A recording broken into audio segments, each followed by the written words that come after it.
Привет, с вами Вилском. Достаточно много шума наделал тот факт, что Apple в iPhone 7 решила отказаться от 3,5 мм разъема. Положили переходник, AirPods с Lightning в комплекте, но тем не менее народ переживает, как же так компания отказалась от 40-летнего разъема аналогового, что же делать дальше? И вы знаете, я нашел интервью Стива Джобса 2010 года, где он рассказывает, почему в iPad нет флеш. И если эту тему интерполировать на сегодняшнюю ситуацию, получается достаточно забавно. Давайте же посмотрим это самое интервью. Fair or the best thing for consumers who buy, say, an iPad or an iPhone to just be abrupt? In other words, if we're in a transition where there are better things in Flash, why be abrupt and cut off consumers? Sure.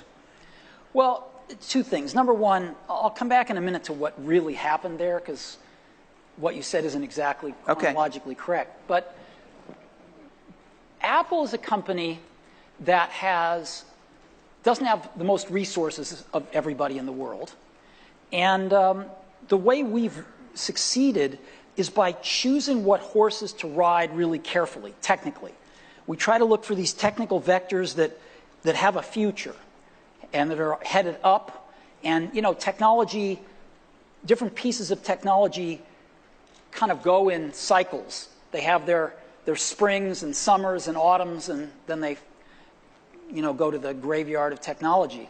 And so we try to pick things that are in their springs.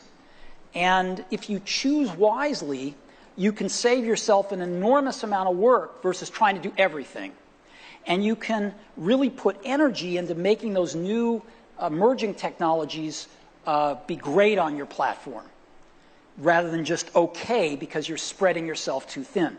So we have a history of doing that. As an example, we went from the 5-inch floppy disk to the 3.5-inch floppy disk with the Mac. Before other people, right? We were the first to do that. We made the 3.5-inch floppy disk popular. Sony invented it, and we put it in the first products. And there were some good reasons we did that. We got rid of the floppy disk altogether in 1998 with the first iMac. We also got rid of these things called serial and parallel ports, and we were the first to adopt USB, even though Intel had invented it. You first saw it in mass on iMacs. And so we have gotten rid of things. We were one of the first to get rid of optical drives with the MacBook Air. And I think things are moving in that direction as well. And sometimes when we get rid of things like the floppy disk drive on the original iMac, people call us crazy. Or at least premature, maybe. No, they call us crazy. Oh, okay.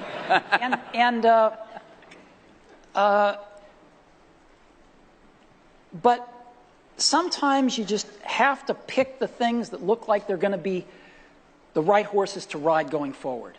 And Flash looks like a technology that had its day, but is really is waning. It's a Flash site on the web. I mean, it probably uses other technologies too, but it doesn't work on the iPad. Mm-hmm. What if people say, you know, the iPad is crippled in this respect? Well, I'd say two things. Number one, things are packages of emphasis.